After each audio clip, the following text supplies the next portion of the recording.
le début de la révélation divine à l'envoyé d'Allah, que la prière et la paix soient sur lui, s'est manifesté par de bons rêves véridiques pendant son sommeil. Chaque rêve qu'il faisait se réalisait aussi clairement que la lumière du jour. Il allait souvent se retirer dans la grotte de Hira pour adorer Allah seul, et il y restait plusieurs jours et nuits. Il emportait de la nourriture pour son séjour, puis revenait voir sa femme, Khadija, que la prière et que la paix soit sur elle, pardon, pour reprendre des provisions et repartir ainsi de suite.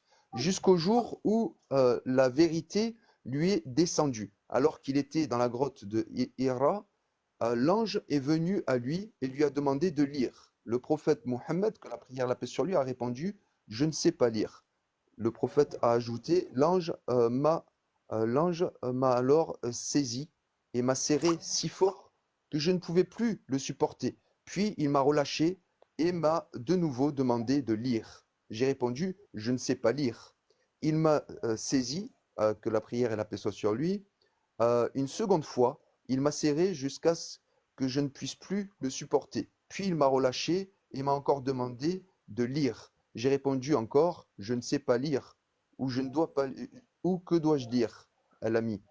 Euh, il m'a alors saisi une troisième fois, m'a serré, puis m'a relâché et a dit: Lis au nom de ton Seigneur qui a créé. Il a créé l'homme d'une adhérence. Lis, ton Seigneur est le très noble. Jusqu'à ce qu'il ne savait jusqu'à ce qu'il ne savait pas. Hein, donc c'est le sourate 96, versets 1, 2, 3, 4, 5 qui lui a récité. Merci beaucoup. Limitez-vous là pour le moment, jusqu'à Pas fini. cette... Oui, on va continuer la deuxième partie après. Merci beaucoup pour cette lecture. Ici, vous avez compris, selon Aïcha, au début de la révélation, le prophète voyait des rêves. Et quand ces rêves lui arrivaient, ces rêves se réalisaient automatiquement en plein jour. Et il avait l'habitude de faire des retraites spirituelles sur le mont Al-Hira, Ghar Hira. Et c'est là qu'un jour, l'ange lui est apparu. Et donc ici commence maintenant un récit qui est vraiment époustouflant entre l'ange et le prophète Mohammed sallallahu alayhi wa sallam. Qu'est-ce qu'il dit? Merci beaucoup le frère Kassa. Hatta faji'ahu al-haqq wa huwa fi ghar Hira. Il dit jusqu'à ce que la vérité le surprit, le surprit, il était dans la grotte. Faqala iqra, et Jibril lui a dit lis. Ici, le fait que le Jibril sort et lui dit lis, logiquement, quand on dit à quelqu'un lis, ça sous-entend qu'on lui a montré quoi lire. Parce que s'il avait dit utlu, répète, là, il allait dire je répéterai après toi. Mais quand on dit lis, ça sous-entend qu'il y a un écrit quelque part. Mais la réponse du prophète Mohammed ici, il dit ma ana biqari. Il y a deux traductions, que vais-je lire ou bien je ne sais pas lire. En réalité, c'est que vais-je lire qu'il lui a demandé. Là, moi, je vais poser une question à partir d'ici d'abord.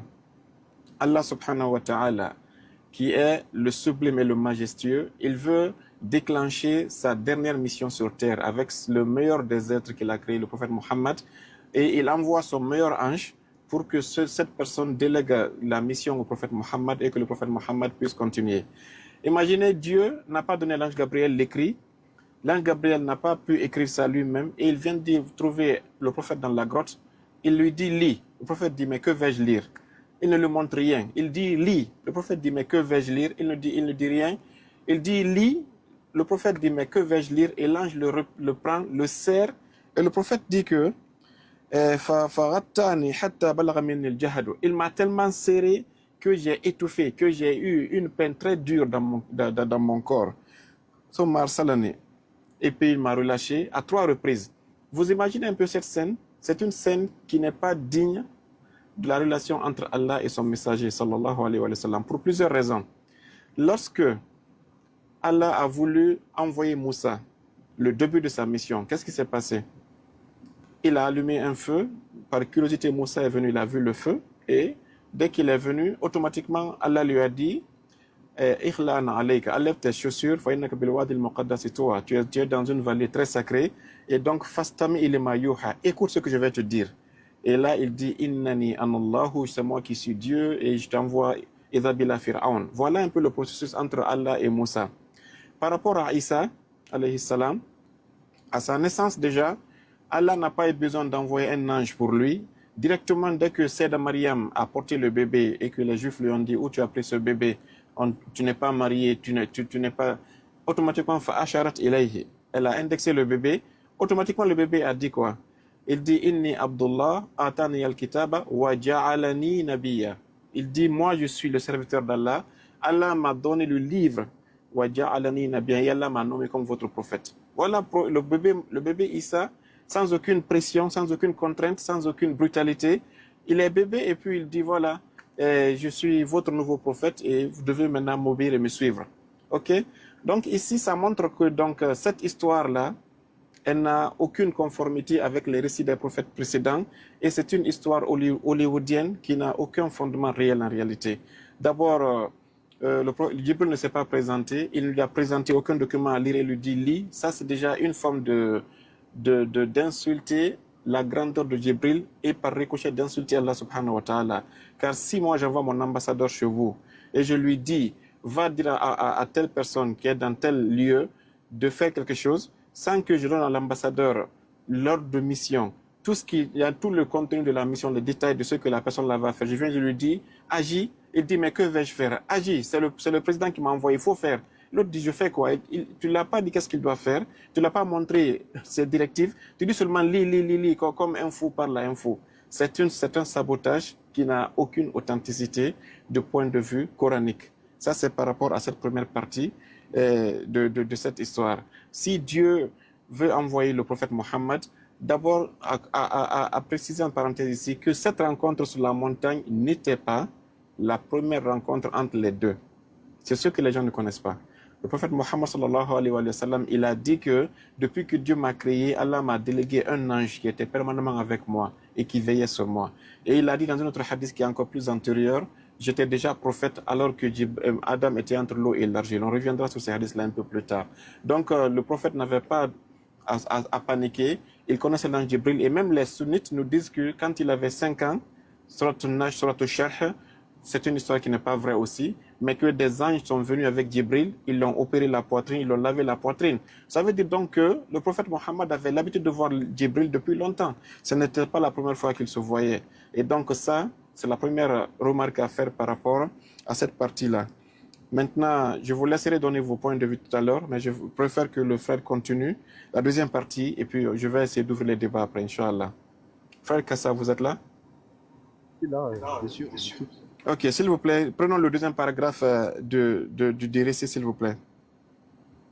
Alors, je vais reprendre quand même les 5 versets. Verset, ok, allez-y. 96, versets 1, 2, 3, 4, 5. Bismillah. Le micro, ça, s'il vous plaît. Merci. Donc, Sourate 96, verset 1. Lis au nom de ton Seigneur qui a créé l'homme d'une adhérence. Lis, ton Seigneur est le très noble, qui a enseigné par la plume, le kalam, a enseigné à l'homme ce qu'il ne savait pas. Allahu Akbar. Donc là, je vais continuer, bien sûr, le récit. Hein. Ensuite, donc, Aïcha, que la paix soit sur elle, dit ensuite l'envoyé d'Allah, que la prière et la paix soient sur lui, alayhi salatu wa salam, est revenu avec la révélation. Les muscles de son cou tremblaient de peur, jusqu'à ce qu'il entre chez Khadija, que la paix soit sur elle, et dise « Couvrez-moi, couvrez-moi ». Ils l'ont couvert, jusqu'à ce que sa peur disparaisse. Puis il a dit « Oh Khadija, que m'arrive-t-il » Il lui a alors raconté tout ce qui s'est passé et a dit « J'ai peur qu'il m'arrive quelque chose ». Khadija, que la paix soit sur elle, répondit « Jamais, réjouis-toi, car par Allah, Allah ne t'humiliera jamais.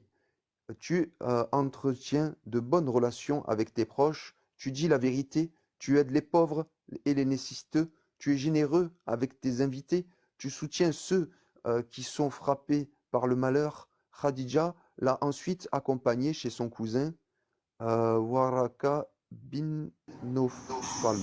Ok, merci beaucoup. La phase de Waraka, on laisse ça comme étant la troisième étape. Cette deuxième étape, c'est entre le prophète et sa femme. C'est le deuxième scénario qui est monté ici. C'est juste un film hollywoodien qui est digne vraiment des Oscars de notre époque contemporaine. D'abord, ici, merci beaucoup le frère Kassa pour la lecture. Le prophète Mohammed, il a vu, selon les sunnites, l'ange sur la montagne. Il est descendu, il avait peur. Et il a dit, je ne sais pas qu'est-ce qui m'arrive, khashitu ala nafsi. J'ai peur pour moi-même. Je pense que je suis devenu fou. Et je ne sais pas qu'est-ce qui m'arrive. Et dans d'autres récits qui sont dans la Sira, il vient dire à Sayyidah Khadija, je ne sais pas si j'ai vu un ange ou un démon. Je suis vraiment mélangé, il faut m'aider. Qu'est-ce qui se passe ici? Regardez très bien Sayyidah Khadija, le rôle qu'on lui a donné ici. Avec tout le respect qu'on la doit, hein, c'est la deuxième femme la plus parfaite après Sayyidah Zahra alayhi salam. C'est les 4 femmes les plus parfaites, donc sans aucune attaque. Sayyidah Khadija ici, elle dit Fawallahi, c'est elle qui dit je jure par Allah. Réfléchissez très bien ici. Où Sayyidah Khadija a pris le nom Allah? D'où vient ce nom-là? Parce que ce qu'on nous dit, c'est qu'avant le prophète Mohammed, voilà, c'était les Hubal qu'on adorait, Allah wa al-Uzza. Mais ici, elle dit, Fawallah, je jure par Allah. Elle n'est pas de, elle n'a pas juré par Lat ou al-Uzza, pour ne pas que je jure par eux ici, parce que ça sera de la mécréance. Elle dit, La yukhzik Allah abadan. Allah ne va jamais t'humilier, parce que tu es bon envers l'orphelin, tu es bon envers les pauvres, tu es social. Donc ici, regardez très bien ce scénario ici. Le prophète Mohammed a vu l'ange, il n'a pas été rassuré. Sayyidah Khadija, il explique l'histoire de Sayyidah Khadija. Sayyidah Khadija sourit et dans une autre version, elle dit Wa inni arju an takuna nabiyya hadhihi al-umma. Un autre texte le dit. Bukhari ne dit pas tout, mais il y a d'autres textes qui le complètent. Sayyidah Khadija aurait dit au prophète Mohammed, selon les signes que tu m'as décrits, moi j'ai une forte intuition que c'est toi le prophète de cette communauté, de cette génération. Le prophète Mohammed dit non, je ne crois pas, je ne suis pas rassuré. Et une autre version nous dit que Sayyidah Khadija lui dit donc on va faire une expérience. Je vais essayer de fermer la porte, je vais enlever le voile de ma tête.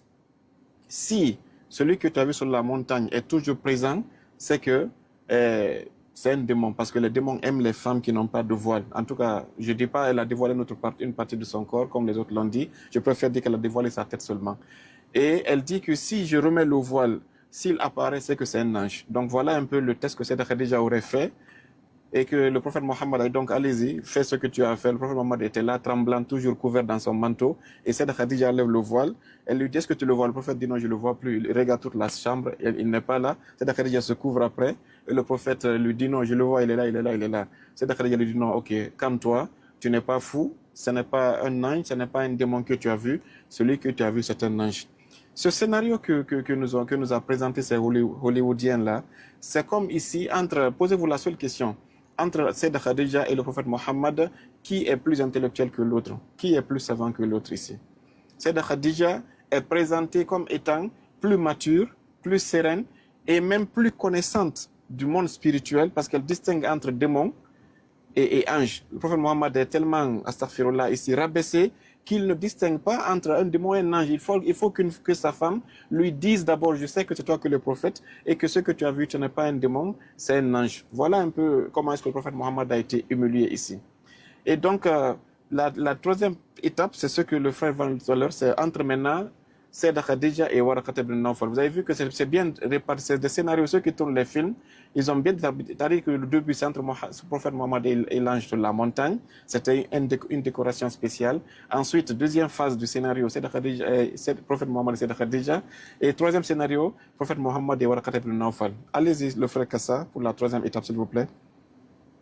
Dans la troisième partie. Par contre, attention, je n'ai pas la chaîne de transmission. C'est-à-dire là, on dit que c'est Umaïcha qui dit ça. Alors que Oui, quelqu'un. allez-y sur le texte d'abord. Elle l'a pris pour amener sur Waraka. Allez-y. Donc, il est dit, Warada était le fils de l'oncle paternel de Khadija, que la paix soit sur elle, c'est-à-dire le frère de son père.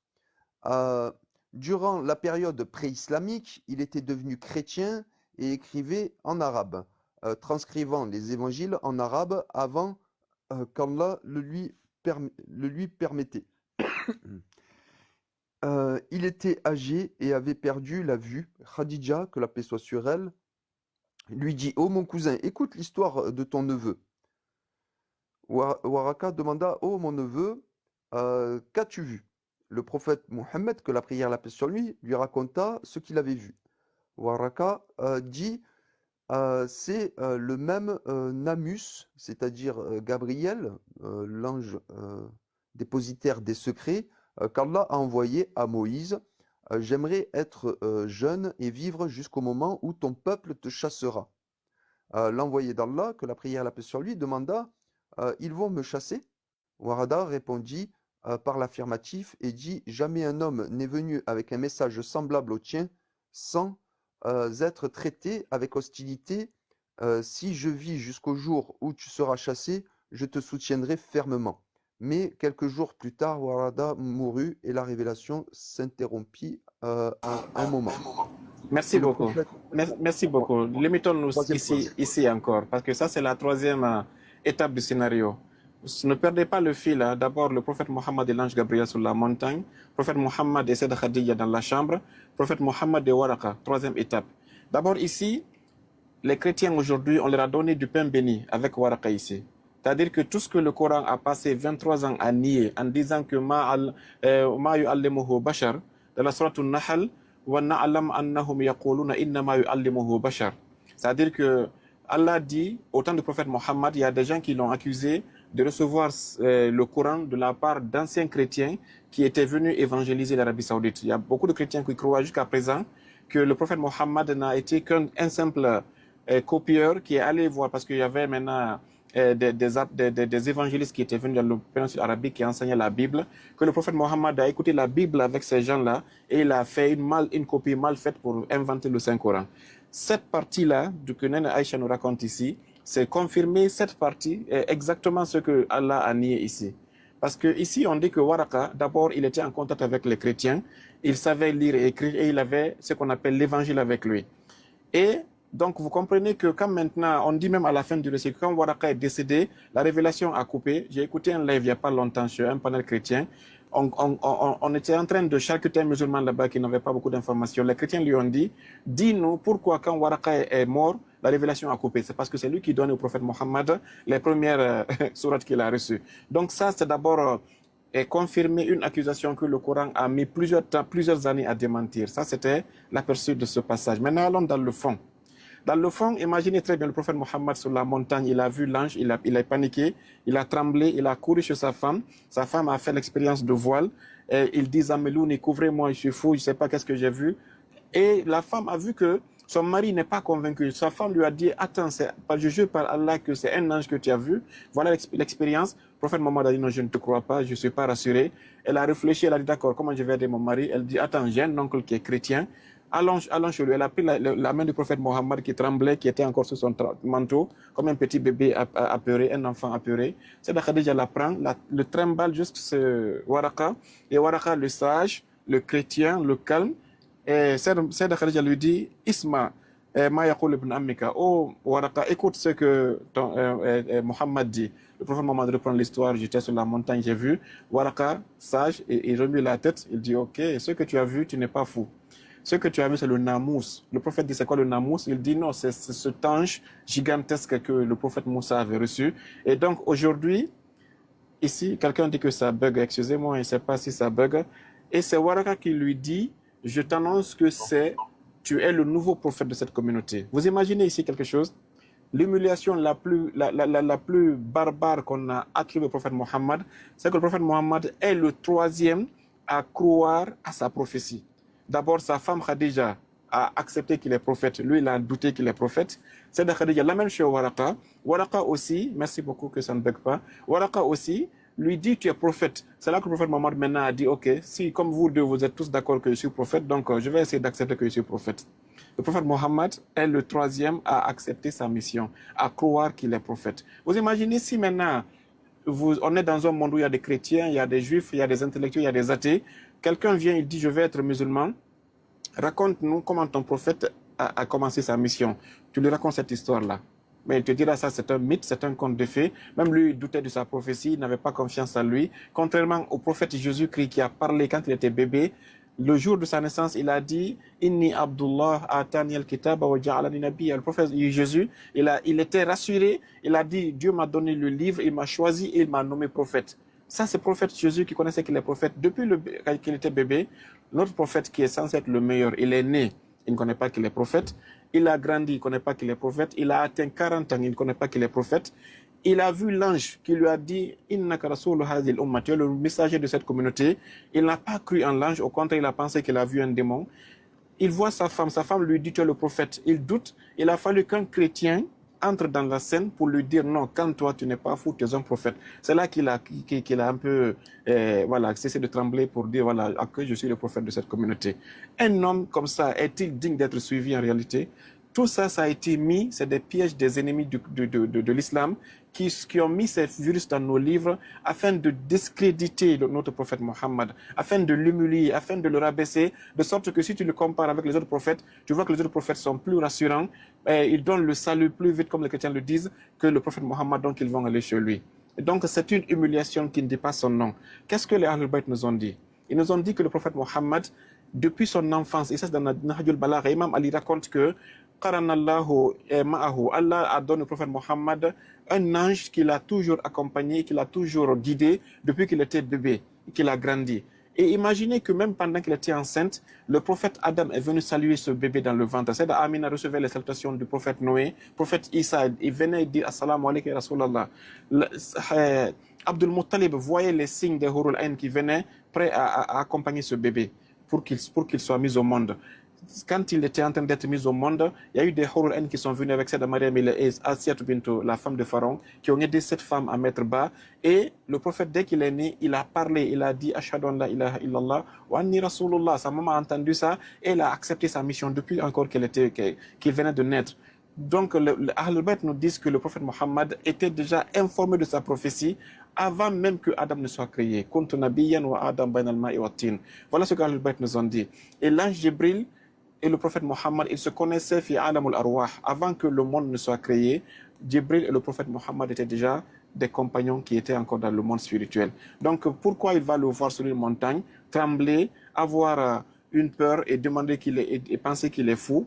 Et même ce qui est plus dangereux, vous voyez dans la suite, le prophète Mohammed ira jusqu'à vouloir se suicider encore. Ça, c'est dans le quatrième scénario qui est là. Mais je vais vous dire une chose qui est très simple ici. Est-ce que les prophètes précédents avaient eu peur lorsqu'ils ont reçu la révélation? Demandez-vous cette seule question. Quel est le prophète depuis Adam jusqu'au dernier, quel est le prophète qui a reçu la révélation et il a paniqué comme le prophète Mohammed l'a fait? S'il est censé être le meilleur des prophètes, celui qui aurait été le plus serein, le plus convaincant, le plus sérieux. Mais regardez le scénario qui s'est passé ici. De la peur jusqu'aux tentatives de suicide, voilà un peu le scénario qui s'est passé. Je vais commencer, même le Coran nous parle des personnes qui ont reçu la révélation, qui n'étaient même pas des prophètes et qui n'ont jamais paniqué. Je commence par la mère du prophète Moussa, alayhi salam. La mère du prophète Moussa, lorsqu'elle a mis Moussa au monde, elle avait peur que l'armée de Pharaon trouve le bébé. Ok?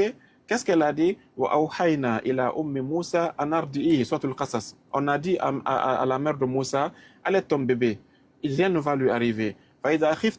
Si tu as peur, alors mets-le dans le berceau, jette-le dans l'océan. Le flot va l'amener jusque chez Pharaon et on va te le ramener après pour que tu puisses être rassuré. Ça, c'est une femme qui reçoit la révélation divine. Elle n'a pas paniqué, elle a reçu l'ordre d'Allah dans la tranquillité. Elle a préparé ce berceau, elle a mis son bébé, elle a sauvé son bébé. On n'a jamais raconté qu'elle était folle, qu'elle a douté. Sayyidah Mariam, elle n'est pas prophète. Elle a vu les anges à 3 reprises dans le Saint-Coran. D'abord, lorsque Jibril s'est... Lorsque l'ange est venu pour lui dire je vais te donner Jésus-Christ comme bébé, elle n'a pas paniqué, elle a simplement dit inni si tu es une mauvaise personne, je mets Dieu entre toi et moi. Et quand tu l'as dit inni rasoul rabbi je suis envoyé par Dieu pour que je puisse te donner un enfant, elle n'a plus eu peur. Elle a seulement dit comment j'aurai un enfant, aucun homme ne m'a touché. Elle a complètement enlevé la peur et elle a parlé d'une question de logique. Je suis une femme, je ne suis pas mariée, comment aurais-je un enfant? Dans le calme, et là, elle a dit, l'ange lui a dit, ça c'est une décision divine. Vous voyez, il n'y a aucune panique. Deuxièmement, cette femme, elle recevait la nourriture quand elle était bébé. Elle n'a pas paniqué. Au contraire, c'est quand Zacharia venait, elle voyait de la nourriture dans le temple. Elle disait, Ya Mariam, où vient cette nourriture? D'abord, Sayyidah Mariam est toujours avec les anges, elle n'a jamais paniqué. Et un jour, les anges sont venus en groupe, ils ont dit, وَإِذْ قَالَتِ الْمَلَائِكَةُ يَا مَرْيَمْ إِنَّ اللَّهَ اصْطَفَاكِ وَطَهَّرَكِ. Oh Marie, Dieu t'a purifié, t'a élu, t'a choisi. Mais jamais le Coran ne nous dit que Sayyidah Mariam a paniqué, même une seule fois. Regardez le contact entre Moussa et la révélation. Il a fini sa mission chez le prophète Shoaib. Il revenait avec ses moutons et sa famille et il a vu un feu. Regardez bien le dialogue entre Moussa et Dieu. Là-bas, ce n'est même pas un ange qui est venu, c'est Dieu en personne qui s'est manifesté, pas dans sa personne, c'est une façon de parler entre griffes, j'allais dire, mais là, ce n'est pas par intermédiaire, c'est directement un échange direct entre Moussa et la parole créée par Allah subhanahu wa ta'ala. Regardez très bien ici, ok? Qu'est-ce qui s'est passé? Il a dit, ya Moussa, enlève tes chaussures. Moussa n'a pas paniqué. Il a entendu une voix qui parlait de tous les côtés. Il n'a pas couru, il a levé ses chaussures. Et il a dit, Inni ana rabbuka. Fastami lema yuha. Je suis ton Seigneur. Écoute ce que je vais te dire. Innani ana Allah la ilaha illa ana. Ok, je suis le Seigneur et je vais t'envoyer chez Moussa. Moussa est chez Pharaon comme étant leur prophète. Écoute, le live. Ok. Une seconde, le live veut couper, je vais le réactiver. Ok, désolé, j'ai fini avec ça. Non, laissez-moi finir cette lancée. Je vous laisserai tout à l'heure parler, tout à l'heure, s'il vous plaît. Moussa, dans un dialogue direct avec Dieu, il n'a pas eu peur. La seule partie où Moussa a eu peur, c'est quand son bâton s'est transformé en serpent. Et là, ce n'est pas parce qu'il avait eu peur de Dieu, il avait déjà parlé avec Dieu durant très longtemps. Cette peur du serpent, c'est une peur du danger qui est dans le venin du serpent. C'est une peur, c'est un réflexe naturel. Et Allah lui a dit, la takhaf, n'aie pas peur. Inni la yakhaf ladayya al-mursaloun. Chez moi, les prophètes n'ont pas peur. Voilà que Allah démentit toute l'histoire de Bukhari ici. La takhaf, inni la yakhaf ladayya al-mursaloun. Oh Moussa, moi chez moi, les prophètes n'ont jamais peur. Le prophète Mohammed est un prophète, il est le premier des prophètes. Comment est-ce qu'il a eu peur, lui? Et regardez, Moussa était tellement à l'aise dans la parole avec Dieu qu'il a voulu prolonger le débat à l'infini. Un exemple très simple. Allah lui a dit, oh Moussa, oh Moussa, qu'est-ce que tu as dans ta main? Je vais prendre un petit objet ici.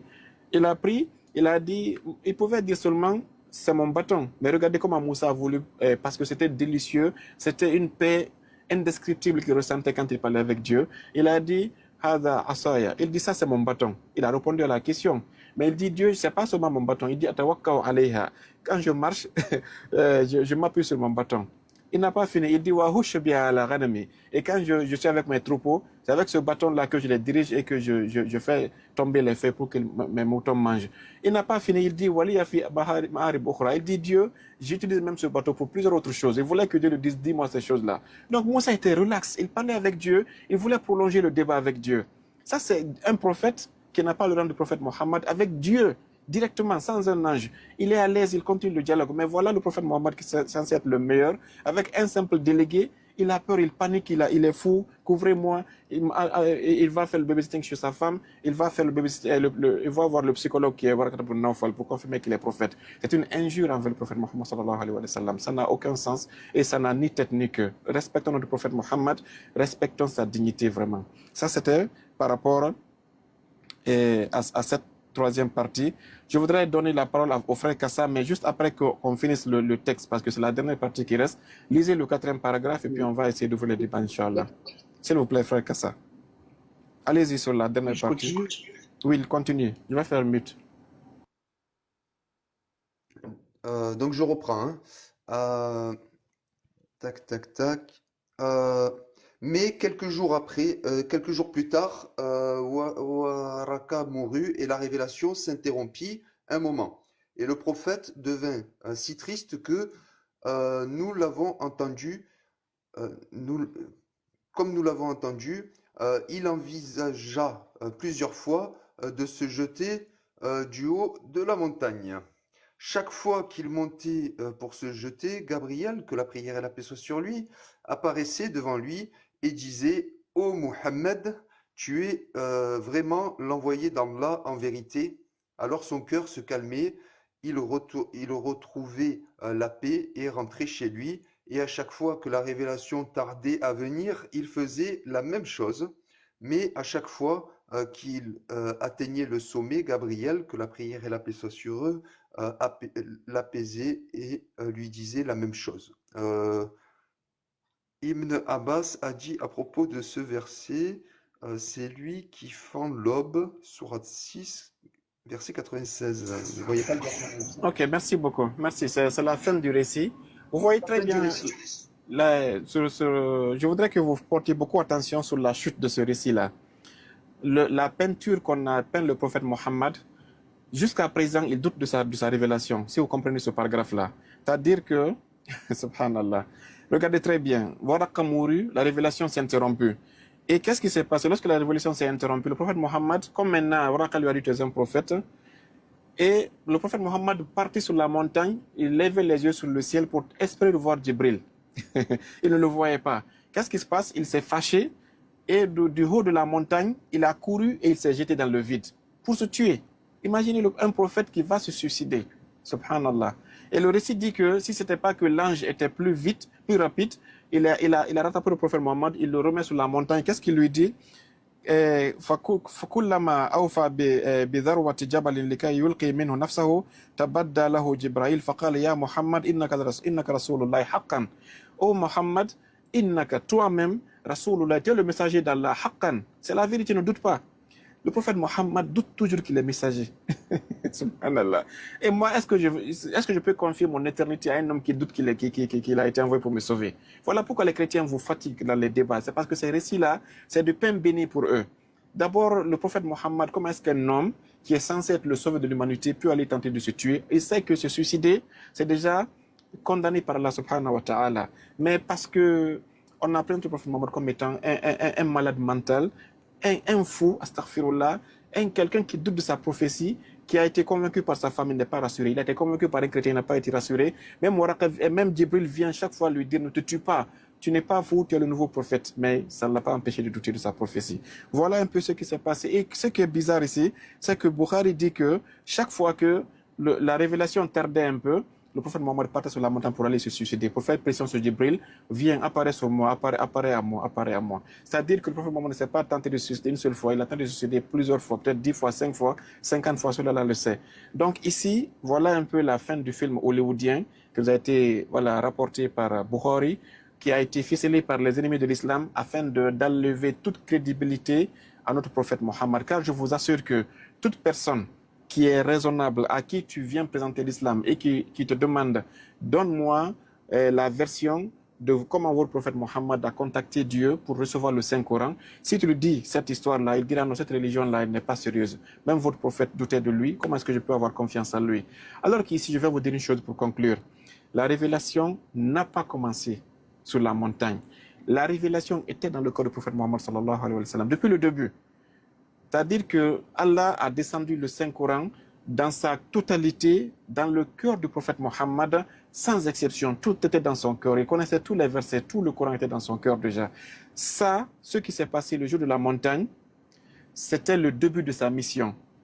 C'était pour lui dire, le Coran que tu as dans ton cœur ici, maintenant tu prendras, selon les besoins, selon les circonstances, des versets qui s'adaptent au contexte. Si tu as des questions, tu prends le verset qui répond aux questions, tu réponds. S'il y a une règle générale qui est là, tu prends le verset qui s'applique, tu leur dis, afin que tu les enseignes. Allah a donné deux catégories de versets ici. D'abord, il a dit, Shahar Ramadan, alladhi unzila fihi al-Qur'an. Allah donne le temps d'abord ici. Je vais donner le temps après l'espace. Il dit le Coran a été révélé dans le mois de Ramadan. Si tu dans tout le mois, il dit non. Il dit inna suratul Dukhan inna anzalnahu fi laylatin mubaraka. On n'a pas descendu le Coran tout le mois de Ramadan, mais dans une nuit bénie. Si tu dis mais c'est quoi cette nuit? Suratul Qadr vient maintenant. Inna anzalnahu fi laylatil Qadr, la nuit du destin. Inna anzalnahu. Le hu ici c'est tout le Coran. Mais où le Coran est-il descendu? Ça, c'est plusieurs versets dans le Saint-Coran dit que on a fait descendre le Coran dans ton cœur. Il y a des savants qui disent que ce premier ciel, non, c'est de la science divine au cœur du prophète Mohammed sallallahu alayhi wa sallam. C'était un transfert direct entre Allah et son messager. Tout le Coran était dans son cœur. Maintenant, Allah dit dans notre verset, tu as 23 ans ou 20 ans de mission, on va l'extraire de ton cœur pour le donner aux hommes à la muqsin, de façon échelonnée maintenant, de façon prolongée, afin que les gens puissent puissent l'assimiler et ne pas l'avoir en un seul coup, ça sera difficile pour eux de l'assimiler. Donc il y a eu al-inzal والتنزيل. الإنزال c'est مباشرة من الله إلى الرسول ثم من الرسول إلى الناس. Suratul Qiyamah, vous voyez que tellement le prophète avait les versets, Allah lui a dit لا تحرك به لسانك لتعجل به. Ne te précipite pas de lui dire Inna alayna jamahu qur'anahu. Il dit فإذا قرأناه فاتبع قرآنه. Laisse. On sait que le Coran est dans ton cœur, mais ne te précipite pas. فإذا قرأناه, si on le lit, فاتبع قرآنه, suis ce qu'on va lire. C'est-à-dire que attends que Jibril vienne, il sélectionne le verset qui est nécessaire quand on le lit, et puis maintenant tu lis ça aux gens. C'est là que maintenant il était en transe. Jibril lisait le verset, le prophète répétait le verset, et les gens qui étaient autour de lui notaient. Mais sinon, avant ça, le Coran était dans sa tête, dans son cœur, et il connaissait tout ce qui allait se passer durant toutes ces 23 ans de mission. Donc ici, cette histoire qui est racontée ici dans Bukhari, même si elle est racontée dans Usul al-Kafi, Bihar al-Anwar ou Tafsir al-Qumi, elle n'a aucune légitimité. Elle contredit le Saint-Coran de début à sa fin, et le simple fait que tout hadith ou toute information qui contredit le Saint-Coran est une information qui est nulle et sans aucun effet, quel que soit le savant qui l'a dit, quel que soit le livre dans lequel ce hadith a été rapporté.